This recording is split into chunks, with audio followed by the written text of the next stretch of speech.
ಇದು ಏನು ಜಗತ್ತಿನಲ್ಲಿ ಹಿಂಸೆ ನಡೀತಾ ಇದೆ, ಇಂದಿರಾ ಗಾಂಧಿ ಅಂತ ನಾಯಕರು ಜಗತ್ತಿನಲ್ಲಿ ಇರ್ತಾ ಇದ್ರೆ ಈ ಯಾವ ಹಿಂಸೆಗಳು ಕೂಡ ನಡೀತಾ ಇರಲಿಲ್ಲ. ಅವರು ಅಮೆರಿಕವನ್ನು ಕೂಡ ನಿಮ್ಗೆ ಗೊತ್ತಿದೆ, ಅಮೆರಿಕವನ್ನು ಕೂಡ ಗದರಿಸತಕ್ಕಂಥ ಒಂದು ಶ್ರೇಷ್ಠ ನಾಯಕಿಯಾಗಿದ್ದರು. ಅವರು ಉಕ್ಕಿನ ಮಹಿಳೆ ಮಾತ್ರ ಅಲ್ಲ, ಅತ್ಯಂತ ಒಬ್ಬ ಶ್ರೇಷ್ಠ ಮಾನವೀಯ ಕರುಣಾಮಯಿ ತಾಯಿ ಅಂತೇಳಿದ್ರೆ ಅತಿಶಯೋಕ್ತಿ ಆಗಲಿಕ್ಕಿಲ್ಲ.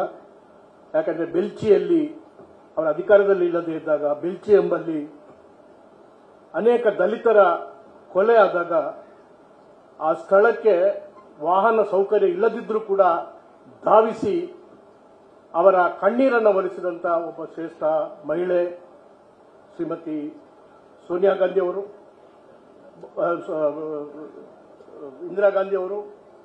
ಅಂದಿನ ಸಂದರ್ಭದಲ್ಲಿ ಅನೇಕ ತ್ಯಾಗದ ಕಥೆಗಳಿವೆ, ಅನೇಕ ಶೌರ್ಯದ ಕಥೆಗಳಿವೆ.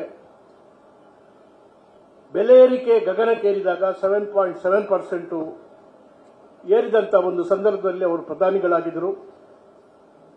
ಈ ರಾಷ್ಟ್ರದ ಇಡೀ ಆರ್ಥಿಕ ಪರಿಸ್ಥಿತಿಯನ್ನ ತಮ್ಮ ಭದ್ರ ಮುಷ್ಟಿಯಲ್ಲಿ ಇಟ್ಟುಕೊಂಡಂತ ಸ್ಮಗ್ಲರ್ಸ್, ಅದು ಮಸ್ತಾನ ಇರಬಹುದು, ಕರೀಂವಾಲಾ ಇರಬಹುದು, ಇಂಥ ಒಂದು ಪಟ್ಟಭದ್ರ ಹಿತಾಸಕ್ತಿಗಳಿಂದ ಈ ದೇಶದ ಆರ್ಥಿಕ ಪರಿಸ್ಥಿತಿಯನ್ನು ಬಿಡುಗಡೆ ಮಾಡಿದಂತ ಅತ್ಯಂತ ತ್ಯಾಗಿ ಶ್ರೇಷ್ಠ ಮಹಿಳೆ ಅಂತ ಹೇಳಿದ್ರೆ ಶ್ರೀಮತಿ ಇಂದಿರಾ ಗಾಂಧಿ ಅವರು. ಅವರನ್ನ ಸ್ಮರಣೆಯನ್ನ ನಾವಿವತ್ತು ಮಾಡ್ತಾ ಇದ್ದೇವೆ. ಈಗಾಗಲೇ ಹೇಳಿದ್ರು, ಪರಿಸರವಾದ ವಿಚಾರವಿರಬಹುದು ಅಥವಾ ವನ್ಯಜೀವಿಗಳ ವಿಚಾರ ಇರಬಹುದು, ಈ ಏನು ಸ್ಯಾಂಕ್ಚುರಿ ಅಂತೇಳಿ ಈ ರಾಷ್ಟ್ರದಲ್ಲಿ ಏನು ಸ್ಥಾಪನೆ ಮಾಡಿದ್ರು ಅದಕ್ಕೆ ಕಾರಣೀಭೂತರಾಗಿದ್ದಂಥ ಇಂದಿರಾ ಗಾಂಧಿಯವರು. ಅವರು ಬಹುಶಃ ಅವರಿಗೆ ಕರುಣೆ ಇಲ್ಲದಿದ್ರೆ, ಕರುಣಾಮಯಿ ಇಲ್ಲದೇ ಇದ್ರೆ ಇದು ಖಂಡಿತವಾಗಿ ಕೂಡ ಸಾಧ್ಯ ಇರ್ತಾ ಇರಲಿಲ್ಲ. ಆ ಮುಖ ನಾವು ಪ್ರಮುಖವಾಗಿ ನಮ್ಮ ಕಾಂಗ್ರೆಸ್ ನಾಯಕರು ಈ ವಿಚಾರಗಳ ಈ ಮುಖಗಳನ್ನ ನಾವು ಮುಂದೆ ತರಬೇಕು. ನಮಗೆ ಬಹಳ ಸ್ಪಷ್ಟವಾಗಿ ಗೊತ್ತಿದೆ ಅವರಿಗೆ ಎಷ್ಟು ಜನರಲ್ಲಿ ವಿಶ್ವಾಸ ಅಂತ ಹೇಳಿದ್ರೆ, ಚಿಕ್ಕಮಗಳೂರಿನ ಉಪಚುನಾವಣೆ ಆದಾಗ ನನ್ನ ಕಾರ್ಕಳ ಕ್ಷೇತ್ರದಲ್ಲಿ ಬಹಳ ಒಂದು ಗುಡ್ಡೆ ಮೇಲೆ ಒಬ್ಬ ಪಾಪ ಮುದುಕಿ ಅವರು ನೋಡಬೇಕು ಅಂತೇಳಿ ಬರ್ತಾ ಇದ್ರು. ಅವರು ಕೆಳಗೆ ಇಳಿಬೇಕಾದ್ರೆ 3/4 ಗಂಟೆ ಬೇಕಾಗಿತ್ತು.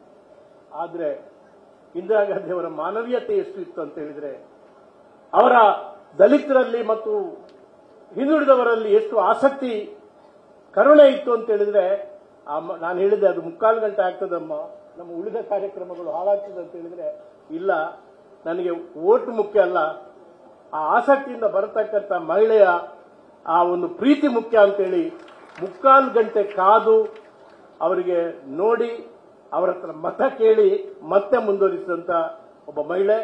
ಈ ಮಹಿಳೆಯನ್ನ ಇವತ್ತು ಕಠಿಣವಾಗಿ ಇವತ್ತು ವರ್ಣಿಸತಕ್ಕಂಥ ಧ್ವನಿಯುಳ್ಳಂತ ಶ್ರೀಮಂತರು ಇರಬಹುದು, ಆದರೆ ದಲಿತರು ಧ್ವನಿ ಇಲ್ಲದಂತ ಮನುಷ್ಯರಿಗೆ ಅವರು ಧ್ವನಿಯನ್ನ ಕೊಟ್ಟವರು.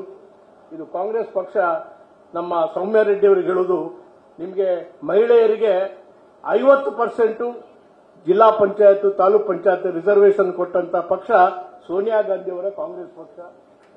ನಿಮಗೆ ನಿಮ್ಮ ಹೆತ್ತವರ ಆಸ್ತಿಯಲ್ಲಿ 50% ಅನ್ನ ಕೊಡಬೇಕು ಅಂತೇಳಿ ಕಾಯ್ದೆ ಮಾಡಿದವರು ಕೂಡ ಕಾಂಗ್ರೆಸ್ ಪಕ್ಷದ ನಾಯಕಿಯಾದಂತ ಸೋನಿಯಾ ಗಾಂಧಿ ಅವರು ಅಂತೇಳಿ ಕೂಡ ನಾನು ಹೇಳಲಿಕ್ಕೆ ಅಪೇಕ್ಷೆ ಪಡ್ತಾ ಇದ್ದೇನೆ. ಆದ್ರಿಂದ ಇಂದಿರಾ ಗಾಂಧಿ ಅವರು ನಮಗೆ ಯಾವಾಗಲೂ ಕೂಡ ಆದರ್ಶವಾಗಿ ಭಾರತ ರತ್ನವಾಗಿ ಅವರು ಮೆರೆದಿದ್ದಾರೆ. ತಮ್ಮ ದೇಹವನ್ನೇ ಈ ದೇಶದ ಐಕ್ಯತೆಗಾಗಿ ಅವರು ತ್ಯಾಗ ಮಾಡಿದ್ದಾರೆ.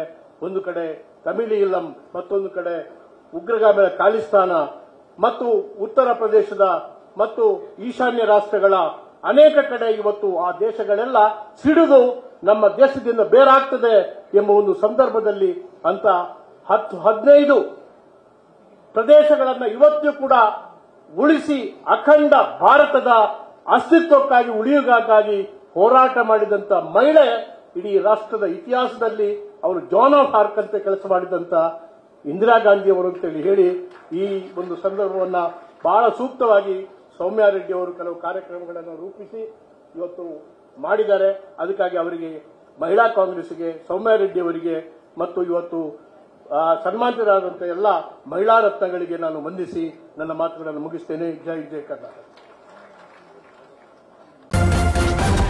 ನ್ಯೂಸ್ ಫಸ್ಟ್ ನಿರ್ಭೀತಿಯಿಂದ ನಿಮ್ಮ ಪರವಾಗಿ.